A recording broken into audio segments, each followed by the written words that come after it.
எல்லாருக்கும் வணக்கம். Cheese kitchen click பண்ணதுக்கு ரொம்ப நன்றி. இன்றைக்கி சீஸ் கிச்சன் சேனலில் வந்து மீன் குழம்பு எப்படி செய்கிறதுன்னு தான் பார்க்க போகிறோம். இந்த மீன் குழம்பு நல்ல ருசியாக மணமாக சூப்பராக இருக்கும். இதை வந்து நீங்கள் 4லேருந்து 5 நாள் வரைக்கும் வச்சு சாப்பிடலாம். இட்லி, தோசை, ரைஸ், இடியாப்பம் எல்லாத்துக்குமே ரொம்ப சுவையாக இருக்கும்.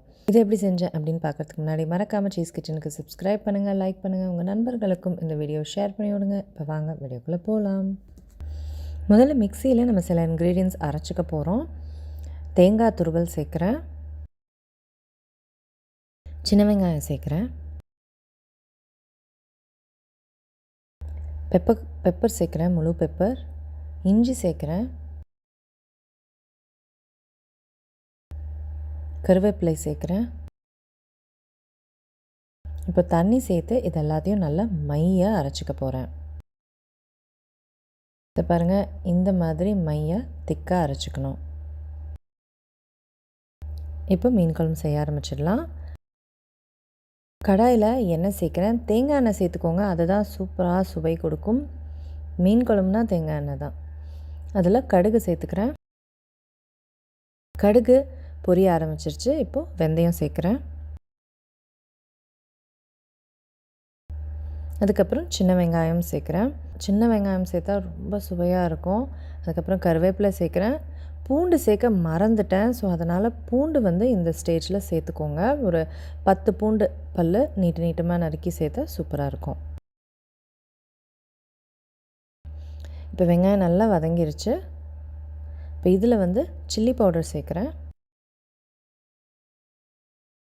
மஞ்சள் பொடி சேர்க்குறேன், கொரியாண்டர் தூள் சேர்க்குறேன்,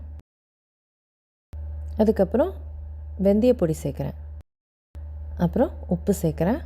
இது எல்லாத்தையுமே வந்து நல்லா கலந்து ஒரு 5லேருந்து 10 நிமிஷம் இதை நல்லா குக் பண்ணிக்கணும்.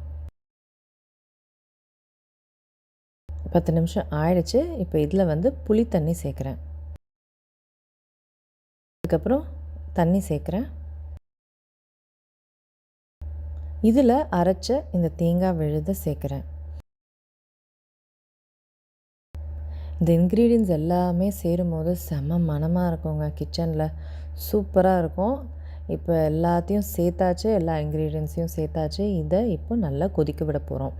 உங்களுக்கு தின்னாக வேணுமா திக்காக வேணுமான்றது உங்களோட சாய்ஸ். ஸோ இதுக்கு எவ்வளோ நேரம் கொதிக்க விடுறீங்களோ நீங்கள் அவ்வளோ நேரம் கொதிக்க விடலாம். இப்போ நல்லா கொதி வந்துருச்சு. கடைசியாக வந்து மீன் சேர்க்குறேன். மீன் சேர்த்துட்டு ஒரு 2-3 நிமிஷம் விட்டாலே போதும். இல்லைனா மீன் வந்து அப்படியே குழஞ்சிடும். மீன் சேர்த்துட்டேன். இதை வந்து ஒரு 3 நிமிஷம் கொதிக்க விட்டுருக்கேன். அவ்வளோவே தான். மீன் வந்து எவ்வளோ சீக்கிரமாக குக் ஆகிடுச்சு பாருங்கள். இந்த கன்சிஸ்டன்சிலாம் எனக்கு வேணும். ஸோ இதோடு நான் ஆஃப் பண்ணிக்க போகிறேன். ஸோ அவ்வளோதாங்க, மீன் குழம்பு முடிஞ்சிருச்சு. சூப்பராக இருக்கும். அது கண்டிப்பாக ட்ரை பண்ணி பாருங்கள். நான் உங்களை சீக்கிரமாக அடுத்த வேளையில் சந்திக்கிறேன். வணக்கம். இருங்க எங்கே போகிறீங்க? இந்த 2 வீடியோஸும் கண்டிப்பாக உங்களுக்கு பிடிக்கும். கிளிக் பண்ணி பாருங்கள்.